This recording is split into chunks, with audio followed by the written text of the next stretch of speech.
عربی جمعہ خطبہ میں کیسے بیٹھنا چاہیے؟ پہلی تو بات یہ کہ یہ عربی جمعہ اور اردو جمعہ یہ لادہ انہوں نے کیا ہوا ہے. اصل میں تو جمعے کے 2 ہی خطبے ہیں، چاہے آپ عربی میں دے لیں چاہے اردو میں دے لیں. یہ جو تقریر الگ سے کی ہوئی ہے یہ بدعت ہے.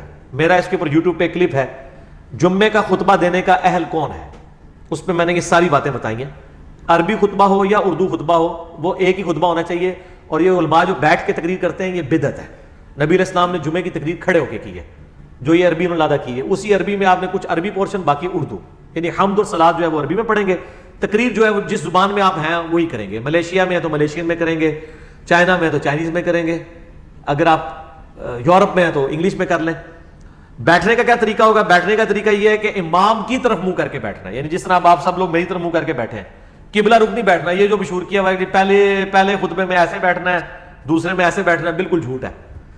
آپ نے خطبے کے دوران ویسے ہی بیٹھنا ہے جس طرح کوئی تقریر سننے کے لیے بیٹھتے ہیں. صرف اس میں نبی علیہ السلام نے احتبا کرنے سے منع کیا ہے جمعے کے خطبے میں، کہ دونوں گھٹنے کھڑے کر کے یوں بیٹھنا سے، صرف جمعے کے خطبے میں. ویسے یوں بیٹھنا سنت ہے.